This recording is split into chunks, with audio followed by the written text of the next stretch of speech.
सावधान। इडमो अर्हन्ताडम् इडमो सिद्धाडम् इडमो आयरियाडम् इडमो वज्झायाडम्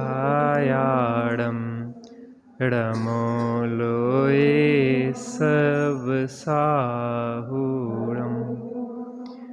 मंगलम भगवान वीरो मंगलम गौतमो गणी मंगलम कुंद कुंदाद्यो जैन धर्मोस्तु मंगलम सर्वमंगल मांगल्यम सर्वकल्याणकारकं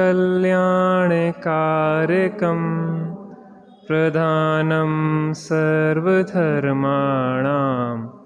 जैनं जयतु शासनं जैनं जयतु शासनं। नमः समय साराय श्वानुभूत्या चकासते चित्स्वभावाय भावाय सर्वभावान्तरचिदे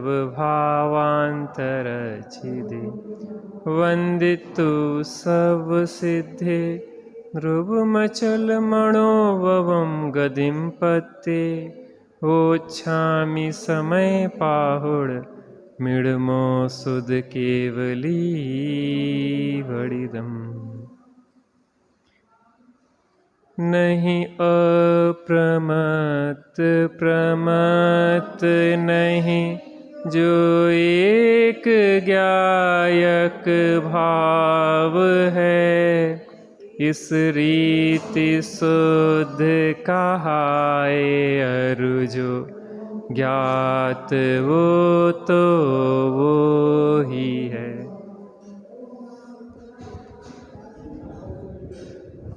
परम शुद्ध निश्चय ने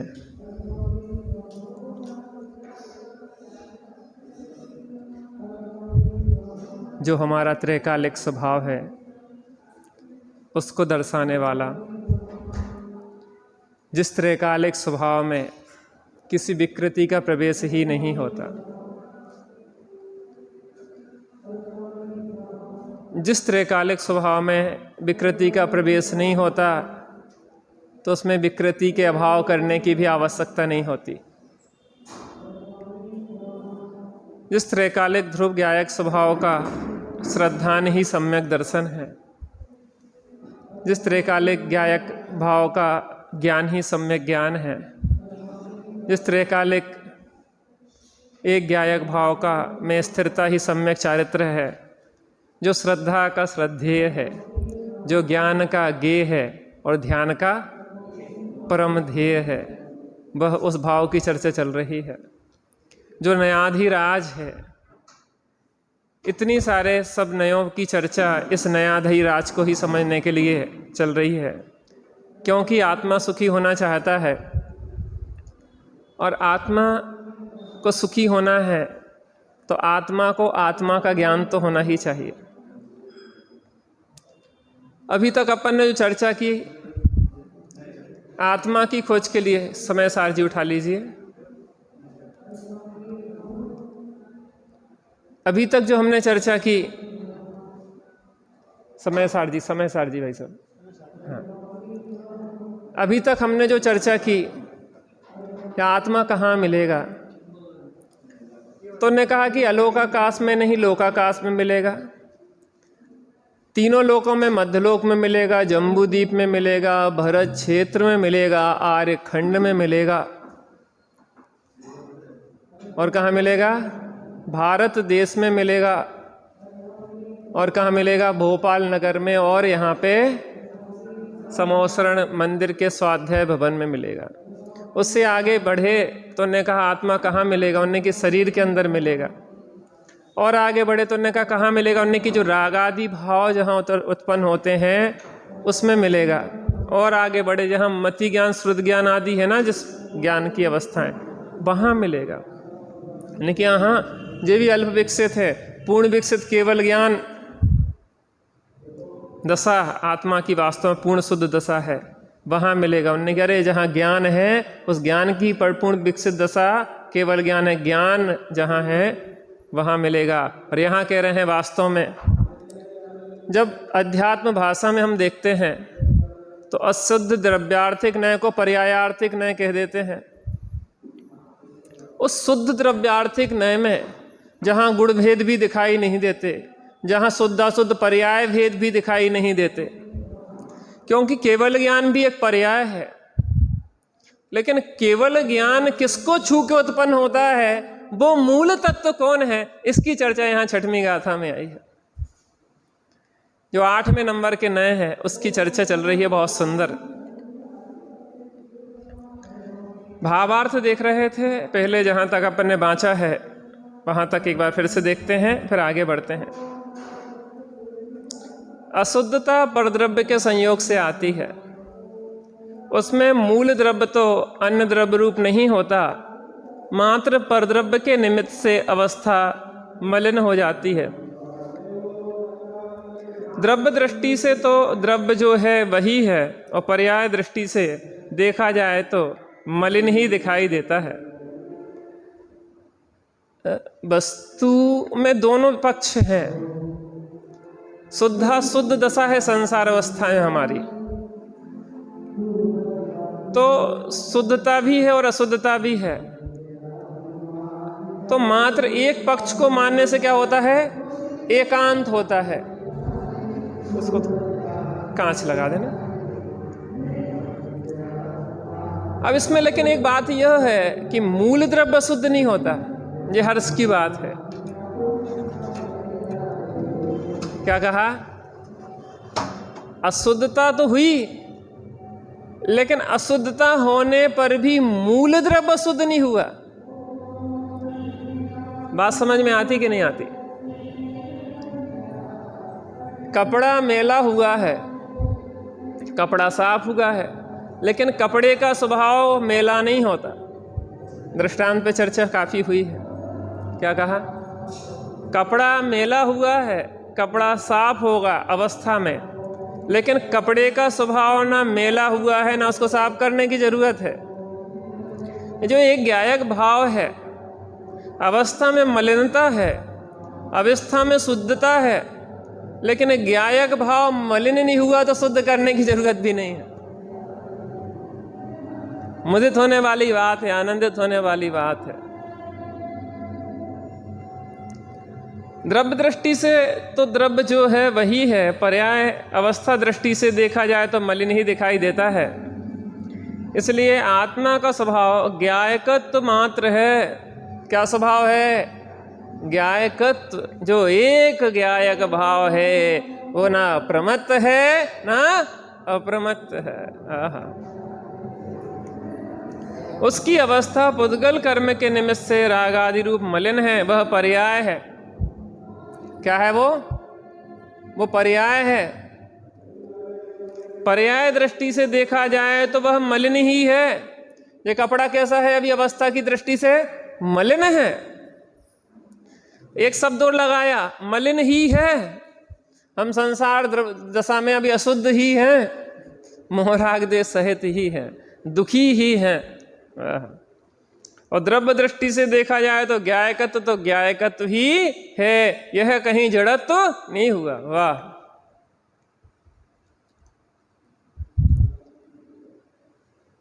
समुद्र में कितनी ही लहरें आए, कितनी ही उछाले लें, कभी चंचल कल्लोलमय समुद्र दिखाई देता है, कभी निस्तरंग दिखाई देता है। लेकिन मैं ये कह रहा हूं कि जो जल का स्वभाव है, वो कल्लोल अवस्था हो चाहे निस्तरंग अवस्था हो, उसमें वो स्वभाव कैसा रहता है, वो तो एक शांत ही रहता है। क्या रहता है, शांत ही रहता है स्वभाव। यह कहीं जड़त्व तो नहीं हुआ। अरे आनंद की बात यह है कि भले सोना किट्ट कालिमा के बीच हजारों लाखों वर्षों तक रहा हो, लेकिन सोने का एक कण भी किट्ट कालिमा रूप नहीं हुआ और किट्ट कालिमा का एक कण भी सोने रूप नहीं हुआ। बाहर में भले हम जड़ कर्मों के संयोग से रहे हों, शरीर के संयोग में रहे हों अनादिकाल से, लेकिन वास्तव में उन कर्मों ने और शरीर में कहीं प्रवेश नहीं किया। हम ज्ञायकत्व भाव से कभी जड़त्व रूप परिणमित ही नहीं हुई है। क्या आनंद की बात है, क्या झूमने की बात है। अज्जू भैया काय की चिंता रहती, स्वास्थ्य ठीक नहीं चल रहा है, हम शरीर को अपना मान रहे हैं, यही तो हमें दुख दे रहा है। मूल से कनेक्शन काटे ना, शरीर ही अपना नहीं है। शरीर के स्वस्थ हो चाहे अस्वस्थ हो, हम तो ज्ञायक भाव हैं। ये धुन, ये ऊर्ध्वता बनना चाहिए बार बार, मात्र बातों की नहीं है, ये है, ये वास्तविकता है। क्योंकि शरीर यहीं छूटने वाला है, रोग शरीर के साथ ही जाने वाले हैं। और परगति में रोग अगर आत्मा में प्रवेश कर गए हों तो परगति में भी जाना चाहिए था। अरे राग आत्मा में प्रवेश कर गया होता तो मोक्ष गति में भी जाना चाहिए था। ना रोग आत्मा में प्रवेश करते हैं, ना राग आत्मा में प्रवेश करता है।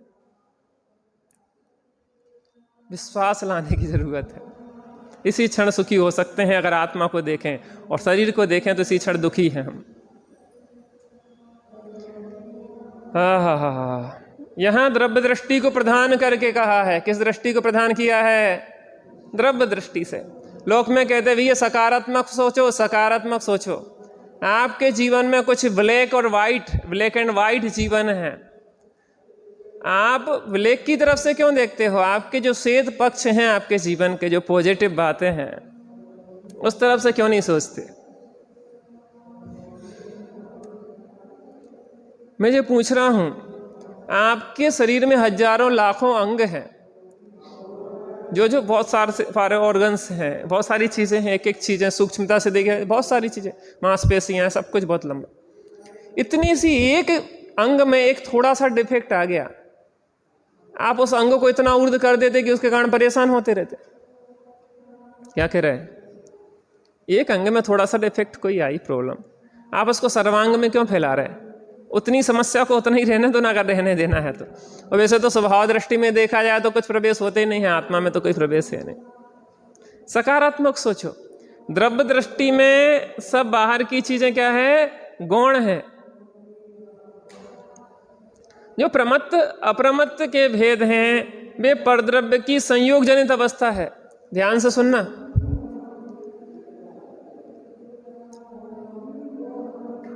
पांच प्रकार के भाव होते हैं, औदिक, औपसमिक, छायक, छायोपसमिक और पारणामिक। इनके 53 भेद होते हैं 5 भावों के। लेकिन 50 जो भाव हैं एक पारणामिक भाव को छोड़ के, वो कर्म सापेक्ष हैं। क्या कहा? जो 50 भाव हैं वो क्या हैं? कर्म सापेक्ष हैं। क्यों है?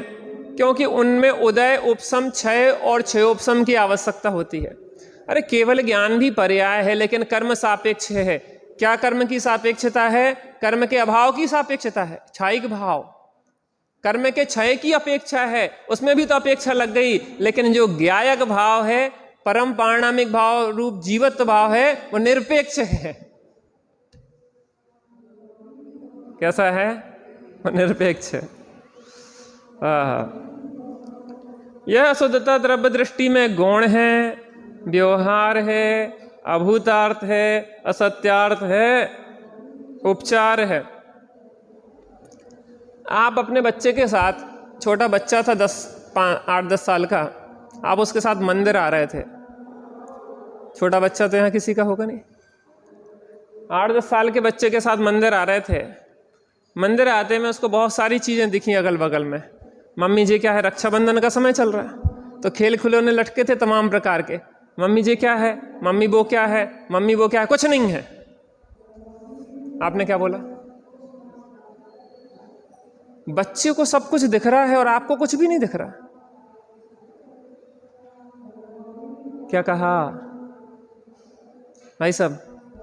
बच्चे को सब कुछ दिख रहा है वहां, और आपको क्या, आप क्या कह रहे हैं, कुछ नहीं है। मम्मी वो सामने, आंखों के सामने वो खिलौना टंगा दिख रहा है ना, वो गेंद दिख रही है ना, वो बैट दिख रहा है ना, नहीं कुछ नहीं है। कैसे कुछ नहीं है? अरे इसलिए कुछ नहीं है कि अभी हमारा लक्ष्य मंदिर जाने का है। यहां वहां देखते रहेंगे तो अपने मंदिर के लक्ष्य को हम प्राप्त कर सकते नहीं है। इसलिए क्या है, द्रव्य दृष्टि में अशुद्धता कैसी है, गौण है। अभी और कहीं नहीं देखना, अभी तो यहीं देखो, यहीं देखो, इसी समय देखो। वो ज्ञायक भाव अभी पर्यायों से पार त्रिकाली ध्रुव ज्ञायक भाव अभी हाजरा हजूरा विराजमान। द्रव्य दृष्टि शुद्ध है, अभेद है, निश्चय है, भूतार्थ है, सत्यार्थ है, परमार्थ है। इसलिए आत्मा ज्ञायक ही है, उसमें भेद नहीं है। इसलिए वह प्रमत्त भी नहीं है और अप्रमत्त भी। आपने देखा होगा कि गुरु द्रोणाचार्य लक्ष्य वेद करना सिखा रहे थे। देखा, माने सुना तो हो गई। सबको कौरवों को लगाया लाइन से, सबको पूछा, पूछते रहे। एक कहने लगे कि वो मुझे जंगल दिखाई दे रहा है, एक कहने लगे वो पेड़ दिखाई दे रहा है, एक कहने लगे मुझे पक्षी दिखाई दे रहे हैं, बहुत कुछ सब दिखते हैं। चिड़िया दिखाई दे रही है, चिड़िया का चेहरा दिखाई दे रहा है, चिड़िया की आंख दिखाई दे रही है। यहां तक सब फेल होते रहे।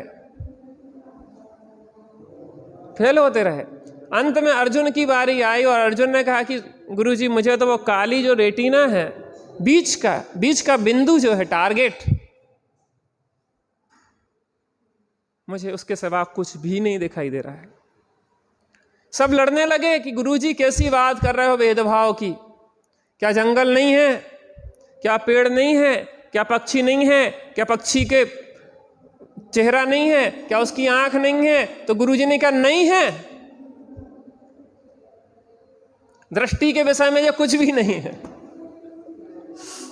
पंडित भैया जी, आप पहले कह रहे थे, पहले नए पे जब चर्चा आई तो आप तो कह रहे थे कि भैया साधर्मियों से मिलके रहो, देवसाद गुरु की भक्ति पूजा उपासना करो, इन्हीं की शरण है,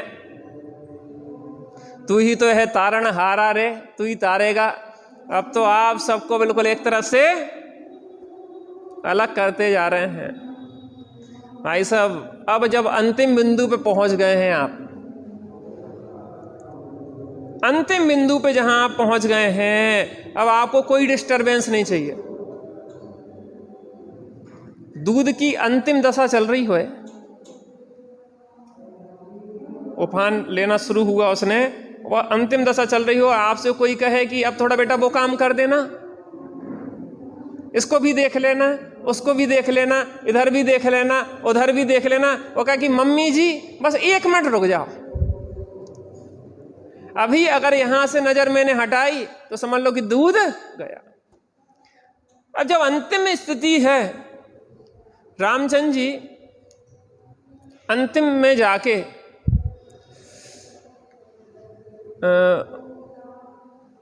नारायण वो कौन सी शिला उठाते, याद आ रही किसी को? नारायण जब पता पड़ता है कौन नारायण बनने वाला है, वो शिला उठाई जाती। उसका नाम बहुत अच्छा है, मुझे याद नहीं आ रहा।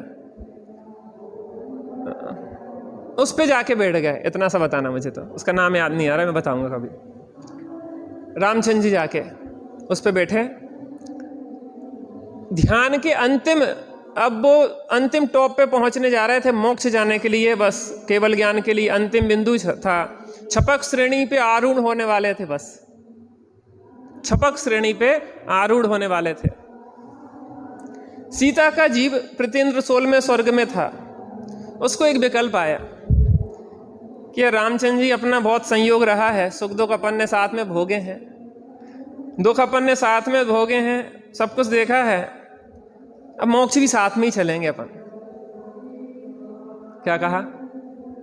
मोक्ष भी साथ में चलेंगे। उसको विकल्प आया, वो सीता का रूप बना के आ गया। सीता के प्रति राम का राग भी बहुत रहा। वहां जब वो बैठे थे शिला पे और अंतिम छपक श्रेणी चढ़ने ही वाले थे, सीता के जीव ने बहुत प्रकार के उनके साथ जो जो कर सकती थी, सीता का रूप धारण करके वो सब कुछ किया, XYZ।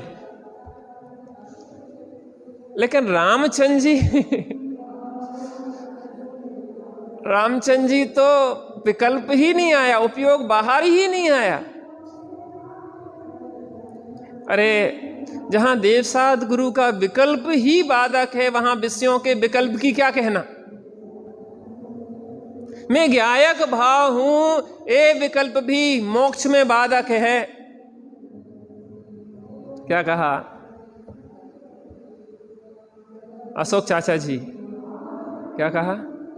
मैं ज्ञायक भाव हूं, ये विकल्प भी जहां मोक्ष के लिए बाधक है, तो विषयों की क्या कहना।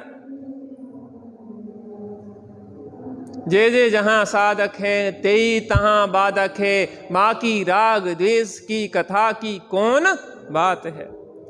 आपका लड़का घोड़े पे चढ़ रहा था, चढ़ना था माने, पिताजी से कहा कि पिताजी आप बड़े हैं, आप चढ़ जाओ, आप सम्मानी हैं, दादाजी आप और सम्मानी हैं, आप चढ़ जाओ। अगर ऐसा बच्चा कोई जिद पकड़ ले और हट पकड़ ले कि नहीं नहीं आप ही को बिठा लेंगे हम तो घोड़े पे, तो आप समझदार कहोगे कि मूर्ख कहोगे? आपकी इज्जत कर रहा कि बेइज्जती करवा रहा? वह एंड टाइम पे वहां पे वीडियो भी बन रही है, सब लोग खड़े हैं, बाराती इंतजार कर रहे हैं, फोटो भी खिंच रही हैं, और बहुत जिद पकड़ के पैर पकड़ के बैठ गया पिताजी के और दादाजी के कि नहीं नहीं हम नहीं चढ़ेंगे। भाई साहब आशुतोष ने ऐसा तो नहीं किया था ना। और ऐसा अगर कोई लड़का करे तो वो इज्जत कर रहा कि बेइज्जती कर रहा? पिताजी दादाजी कहेंगे बेटा कोई बात नहीं, तुम हमारे पैर छुओ, हमारा आशीर्वाद तुम्हारे साथ है और चढ़ जाओ घोड़े पे। क्योंकि अभी अगर तुमने ये सम्मान अपमान की बातें ज्यादा करी तो काम बिगड़ जाएगा। अभी और विकल्प नहीं है, अभी तो जिसका विवाह हो रहा है वही घोड़े पे चढ़ेंगे, सब नहीं चढ़ेंगे। अरे परम पारणामिक भाव स्वरूप एक ज्ञायक भाव की बात होती है, वहां पे देवसाद गुरु का विकल्प भी नहीं रहता। मैं ज्ञान वाला हूं, दर्शन वाला हूं, चारित्र वाला हूं, वो भी भेद विकल्प नहीं रहता है। केवल ज्ञान स्वरूप हूं, वो भी भेद विकल्प नहीं रहता है, पर्याय भेद। मैं ज्ञायक भाव हूं जहां ये भी विकल्प बाधक है, तो और राग द्वेष मोही जनों की बात की कौन सी बात है। बहुत मजेदार है क्या आत्मा, वो एक ज्ञायक भाव, यहां विकल्प मात्र बाधक है।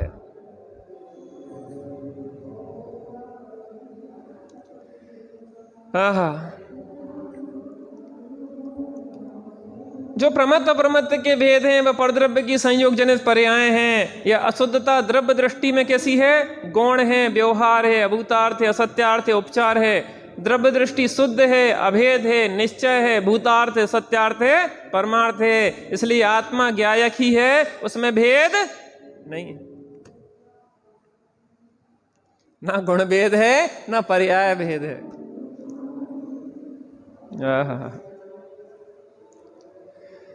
ज्ञायक नाम भी उसे ज्ञेयों को जानने से दिया जाता है, उसको नाम कुछ दिया ही नहीं जा सकता। क्या कहा? ज्ञायक नाम भी उसे ज्ञेयों को जानने से कह रहा है, उसको क्या नाम दे हम? वचरातीत है वो तो। कल चर्चा की थी ना, दर्शक नाम भी दे सकते उसको, दर्शन गुण की तरफ से, जे ज्ञान गुण की तरफ से ज्ञायक नाम दिया है।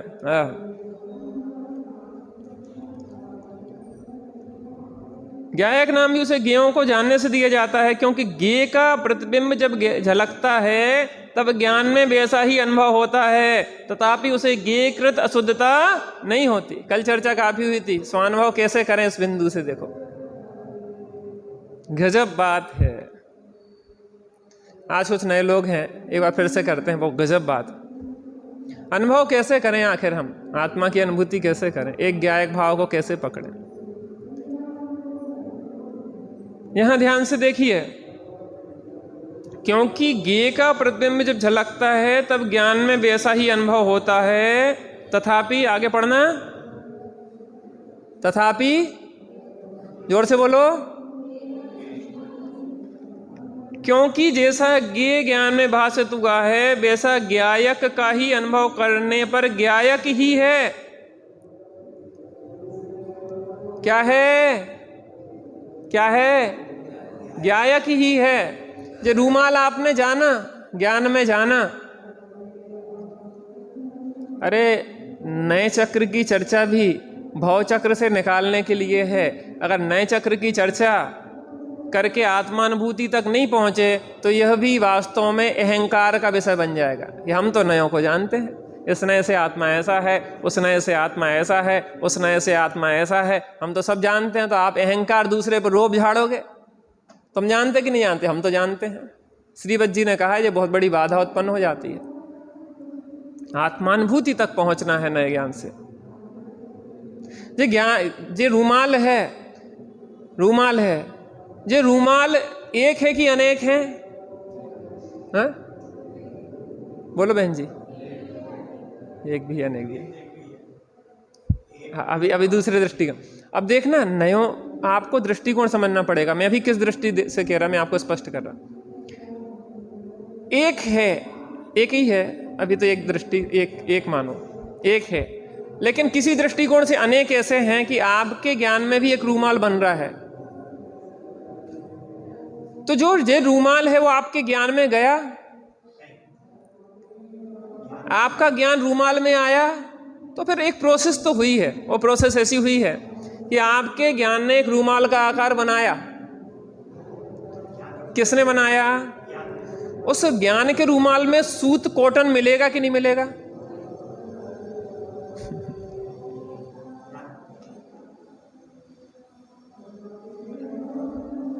ज्ञान के रूमाल में सूत कॉटन मिलेगा कि नहीं मिलेगा? ज्ञान के रूमाल में ज्ञान में जो रूमाल का आकार बना है वहां सूत कॉटन नहीं मिलेगा, वो ज्ञान मिलेगा। अजित भैया, क्या मिलेगा? ज्ञान मिलेगा। तो जो आपको मिला वो ज्ञान का रूमाल मिला कि जो कॉटन का रूमाल मिला? ध्यान से सुनना, कल वालों को जल्दी समझ में आ रहा होगा। आपको जो मिला वो भाई साहब क्या मिला? पदम भाई साहब, ज्ञान का रूमाल मिला। मैं जी पूछ रहा, आपके पास कितना रुपया है? कितना रुपया है?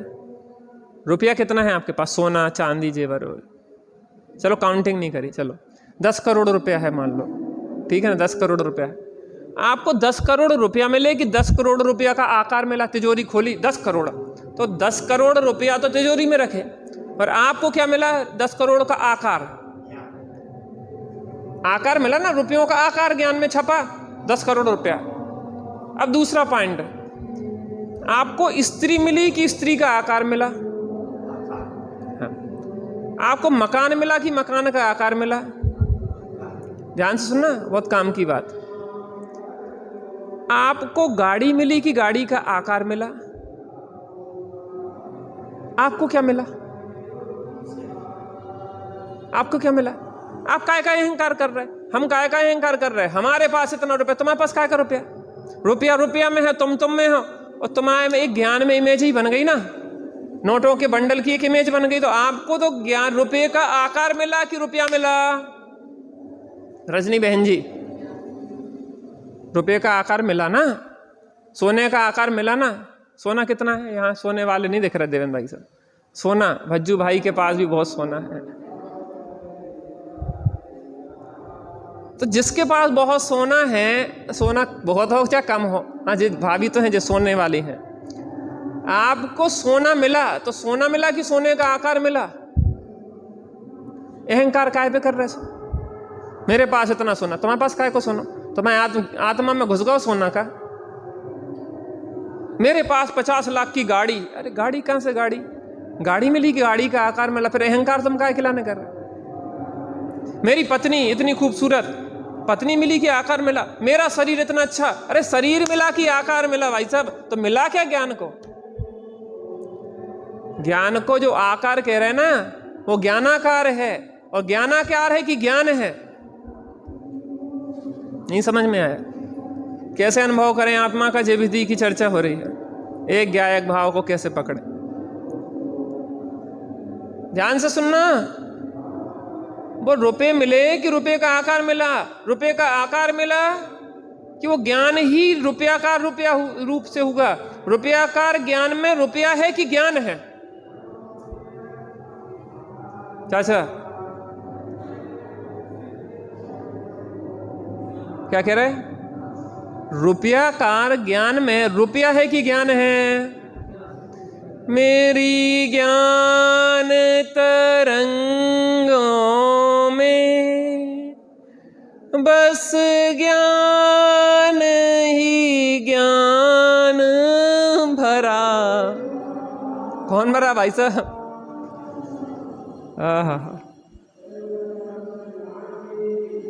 ज्ञान ही ज्ञान है। तुम जबरदस्ती के मरे भर रहे हो कि मेरा मकान काय का मकान। अरे लेकिन है तुम्हारा कुछ, वो है ज्ञान। ज्ञान है सो आत्मा है। अरे हर क्षण आबाल गोपाल आत्मा की ही अनुभूति कर रहा है, अन्य किसी की अनुभूति कर ही नहीं रहा है। बस विश्वास लाओ। ऐसा विश्वास आने से, ऐसा ज्ञान होने से, ऐसा श्रद्धान होने से, एक ज्ञायक भाव में स्थिरता से स्वानुभव रूप अमृत के निर्झर झरने लग जाते हैं।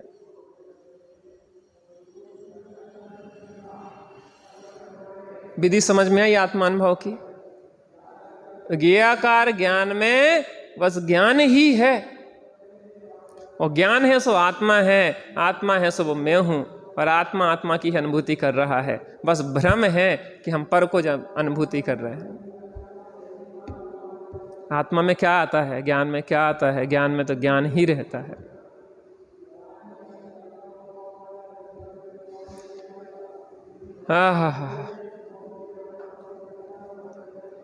ज्ञायक ही है यह जो जानने वाला हूं सो मैं ही हूं, अन्य कोई नहीं है। ऐसा अपने को अपना अभेद रूप अनुभव हुआ, तब इस जानने रूप क्रिया का कर्ता स्वयं ही है, और जिसे जाना वह कर्म भी स्वयं ही है।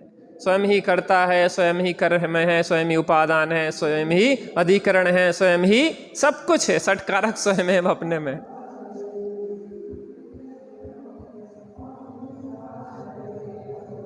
ऐसा एक ज्ञायकत्व मात्र स्वयं शुद्ध है। यह शुद्ध नय का विषय है। किसका विषय है वो ज्ञायक भाव? शुद्ध नय का विषय, परम शुद्ध नय, परम शुद्ध निश्चय नय, उसकी चर्चा चल रही।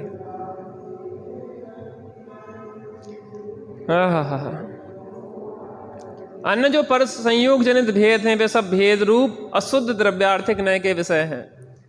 अशुद्ध द्रव्यार्थिक नय में अगर अध्यात्म भाषा में देखा जाए, विकारी भाव तो अशुद्ध हैं ही, शैप्समिक भाव भी अशुद्धता में ही लेते हैं, यहाँ तक कि केवल ज्ञान की पर्याय भी अशुद्धता में लेते हैं, यहाँ तक कि गुणभेद के विकल्प भी अशुद्धता में लेते हैं। अशुद्ध शुद्ध द्रव्यार्थिक नय जहाँ अध्यात्म भाषा में कहेंगे, वहां गुणभेद और पर्याय भेद से पार एक ज्ञायक भाव को लेंगे, जिसकी अपने हम मुमुक्षुओं में विशेषकर चर्चा होती है। लेकिन समझना तो पड़ेगा, बिना समझे हाँ हाँ करते रहेंगे तो अपने को क्या समझ में आएगा।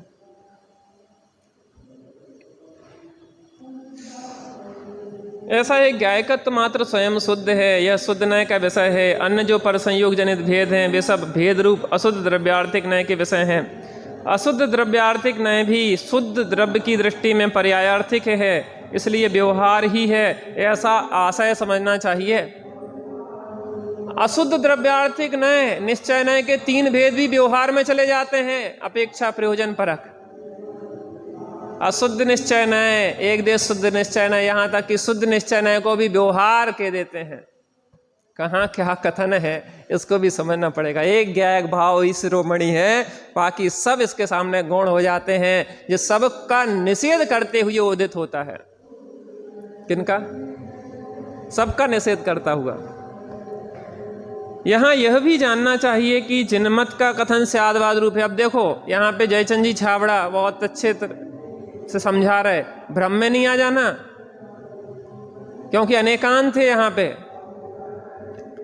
यहाँ यह भी जानना चाहिए कि जिनमत का कथन स्यादवाद रूप है, इसलिए अशुद्ध नय को सर्वथा असत्यार्थ ना माना जाए। ये बैलेंस,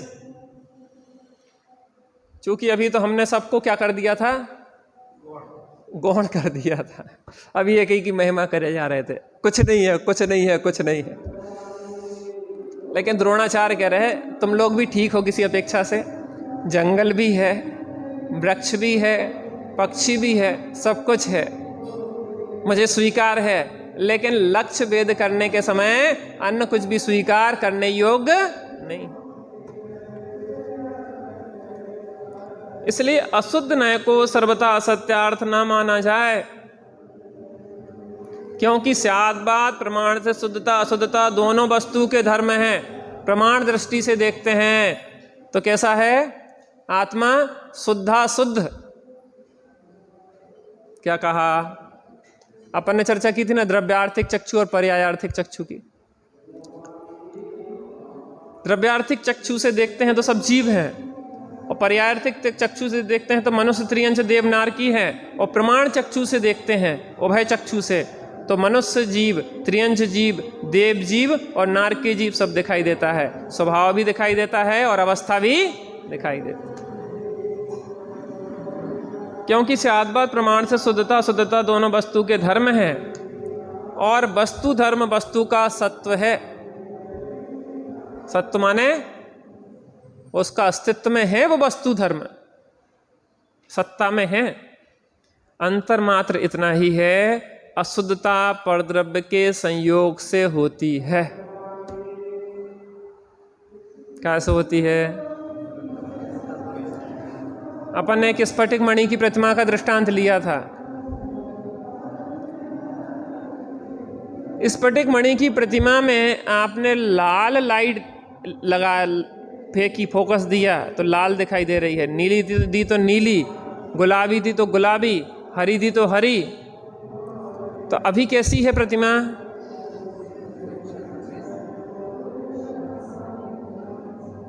अभी प्रतिमा है कैसी, वो दिखाई कैसी दे रही?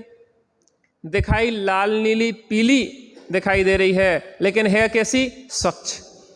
ये दोनों पक्ष हैं। वर्तमान में पूछा जाए तो कैसी है? वो लाल है, नीली है, हरी है, गुलाबी है, लेकिन स्वभाव कैसा है? स्वच्छ। अशुद्धता अशुद्ध नय को यहाँ हे कहा है, क्योंकि अशुद्ध नय का विषय संसार है। स्त्री पुत्र कुटुंब में ही उलझे रहोगे तो आत्मा कैसे मिलेगा? शरीर में ही उलझे रहोगे तो आत्मा कैसे मिलेगा? अल्प विकसित राग आदि में उलझे रहोगे तो कैसे आत्मा मिलेगा? अल्प विकसित पर्यायों में संतुष्ट हो जाओगे तो आत्मा कैसे मिलेगा? अरे पूर्ण विकसित पर्याय में भी संतुष्ट हो गए तो एक ज्ञायक भाव कैसे मिलेगा? अरे गुणभेद में भी संतुष्ट हो गए, अगली गाथा आने वाली है ना, नहीं ज्ञान नहीं दर्शन नहीं चारित्र बस एक ज्ञायक। अरे गुणभेद में भी संतुष्ट हुए तो वो भी विकल्प है, और निर्विकल्पता की सिद्धि उससे होती नहीं, क्योंकि अशुद्ध नय का विषय संसार है, और संसार में आत्मा क्या भोगता है? क्या भोगता है? क्या भोगता है? क्लेश भोगता है। हम क्या भोग रहे हैं? क्लेश भोगते रहना है कि क्लेश को छोड़ना है?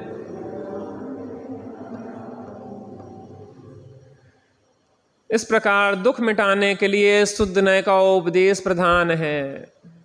जो चर्चा होती है शुद्ध नय की विशेषता से अधिकतर उसका मतलब इतना ही है। अन्य पक्षों का निषेध नहीं करते हुए प्रयोजन परक द्रव्य दृष्टि को प्रधान करके कथन किया जाता है। अजित भैया, काय को द्रव्य दृष्टि को प्रदान करके कथन किया जाता है। अशुद्ध नय को असत्यार्थ कहने से यह न समझना चाहिए कि आकाश के फूल की भांति वह वस्तु धर्म सर्वथा ही नहीं है। आप लोगों ने आकाश का फूल देखा कि नहीं देखा? पीछे भाई साहब, आपने आकाश का फूल देखा? बंध्या के पुत्र देखा कि नहीं देखा? गधे के सींग किस किस ने देखे? आपने तो देखे होंगे गधे के सींग, किसी ने भी नहीं देखे गधे के सींग? हैं? आपने देखे? हैं? अच्छा, यहां ये कहना चाह रहे हैं कि अशुद्ध नय को सत्यार्थ कहने से, झूठा कहने से ऐसा नहीं समझना कि वो है ही नहीं गधे के सींग की तरह, वो पक्ष है नहीं वस्तु में, ऐसा नहीं समझना। आकाश के फूल की भांति वह वस्तु दर सर्वथा नहीं है, ऐसा समझना नहीं चाहिए। ऐसा सर्वथा एकांत समझने से मिथ्यात्व होता है। फिर से, ऐसा कहना सो व्यवहार, ऐसा जानना सो और व्यवहार और मानना सो मिथ्यात्व। अजित भैया विषय समझ में आ रहा है कि नहीं आ रहा? आनंद आ रहा कि नहीं आ रहा? हाँ, ऐसा सर्वथा एकांत समझने से मिथ्यात्व होता है, इसलिए स्यादबाद की शरण लेकर शुद्ध नय का अवलंबन लेना चाहिए। स्यादबाद की शरण लेके शुद्ध नय का अवलंबन लेना चाहिए। स्वरूप की प्राप्ति होने के बाद शुद्ध नय का भी अवलंबन नहीं रहता। ध्यान रखना, मैंने कल दृष्टांत दिया था कि वो प्रहस्त था ना, प्रहस्त पवनंजय का मित्र, रात में कहा कि मुझे अंजना से मिलना है, तुम किसी प्रकार से मिलवाओ। अंजना से और पवनंजय जब आमने सामने हुई है तो प्रहस्त वहां रुकेगा कि जाएगा? अरे जब मिलन होना है उस क्षण में प्रहस्त का रहना क्या योग्य है?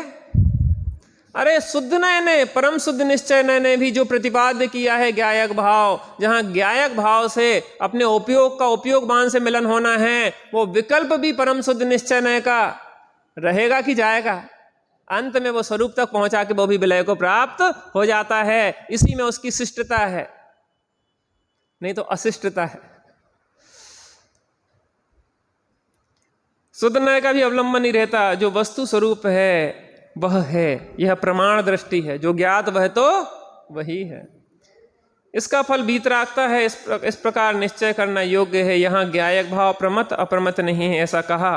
वह गुणस्थानों की परिपाटी में छठे गुणस्थान तक प्रमत और सातवें से लेकर अप्रमत कहलाता है, किंतु ये सब गुणस्थान अशुद्ध नय की कथनी में है। शुद्ध नय से तो आत्मा ज्ञायक ही है। क्या मजेदार चीज है।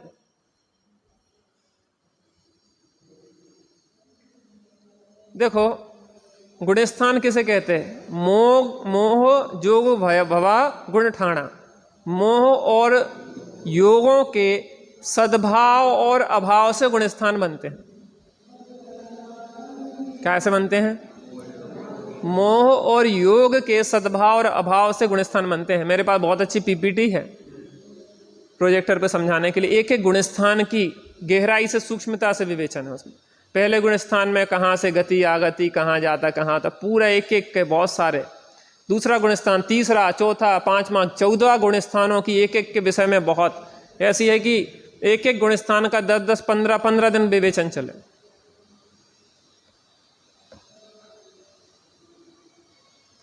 जब हम सूक्ष्मता से कहते हैं सामान्य से विशेष ज्ञान, सामान्य तो से विशेष ज्ञान क्या होता है? अधिक अधिक आपके लिए वस्तु स्वरूप का स्पष्ट कराता है, विशेष बलवान होता है। हर चीज को गहराई से जानने का प्रयास करो। आप व्यापार जो करते हैं उसकी सूक्ष्मता में जाने का प्रयास करते हैं, और यहाँ पे वस्तु स्वरूप को सूक्ष्मता से समझने की आवश्यकता है। तो गुणस्थान क्या कहलाते हैं? मोह जोग भवा गुण ठाणा। मोह और योग के सद्भाव और अद्भाव से गुणस्थान बनते हैं। पहले शुरुआत के जो गुणस्थान हैं वो मोह के सद्भाव और अभाव से, दर्शन मोह की सद्भाव अभाव से। चौथा गुणस्थान जो बना तो कैसे बना? दर्शन मोह के अभाव से। आगे गए 12वां गुणस्थान कैसे बना? चारित्र मोह के अभाव से। तो बीच के गुणस्थान उनके सद्भाव और अभाव से बना। बीच के गुणस्थानों में लिया तो वो चारित्र मोह की कितनी कसाई गई, उसका दर्शन मोह का अभाव है, चारित्र मोह का सद्भाव है, कितना अभाव है कितना सद्भाव, उससे बनते चले गए। और ऊपर के जो गुणस्थान है 13वें और 14वें गुणस्थान, वो योगों के सद्भाव और अभाव से। 13वां गुणस्थान योग के सद्भाव से और 14वां गुणस्थान योग के अभाव से, वो गुणस्थान बनते हैं। यहां कह रहे हैं जो ज्ञायक भाव है, ज्ञायक भाव है, छठवां गुणस्थान प्रमत्त गुणस्थान कहलाता है। कौन सा गुणस्थान कहलाता है? छठवां गुणस्थान प्रमत्त गुणस्थान कहलाता है। प्रमत्त माने होता है स्वरूप की असावधानी, अभी स्वरूप स्थिरता नहीं है उस काल में। छठवें गुणस्थान तक शुभोपयोग चल रहा है, 28 मूल गुणों के पालानुरूप स्वभाव चल रहा है। छठवें गुणस्थान तक प्रमत्त गुणस्थान स्वरूप की असावधानी, 7वें से लेकर 14वें तक अप्रमत्त गुण स्थान, स्वरूप स्थिरता रूप स्थिति। लेकिन में जी ज्ञायक भाव को जब हम देखते हैं तो ज्ञायक भाव क्या स्वरूप को छोड़ सकता है? क्या ज्ञायक भाव प्रमत्त हो सकता है? क्या ज्ञायक भाव को अप्रमत्त होने की जरूरत है? क्या ज्ञायक भाव अशुद्ध हो सकता है? क्या ज्ञायक भाव में मोह का सद्भाव हो सकता है? क्या ज्ञायक भाव को मोह का भाव करने की जरूरत हो सकती है? अरे वस्त्र के स्वच्छ स्वभाव को, जिसमें मलिनता का प्रवेश ही नहीं हुआ है, जो मलिन होता ही नहीं है, उसको निर्मल करने की जरूरत ही नहीं है। इसलिए कह रहे हैं वो ना प्रमत्त है ना अप्रमत्त है, बस एक गायक भाव है, जो ज्ञात वो तो वही है। वह ज्ञायक भाव हमारी श्रद्धा का श्रद्धेय बने, ज्ञान का ज्ञेय बने और ध्यान का ध्येय बने। चर्चा आई थी कि त्यागी साहब हर रविवार को स्वाध्याय ले मैंने बहुत निवेदन किया, लेकिन वो उनका विकल्प नहीं बन पा रहा है। हम थोड़ी और अंदर की पात्रता को बढ़ाएंगे जिससे उनका लाभ भी हमें मिले। चलिए अभी जिनवाणी स्तुति करते हैं। सापेक्ष अमृत जिन बचन सत चैतन्य घन दरसार है।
कल रक्षाबंधन का कैसा क्या रहेगा?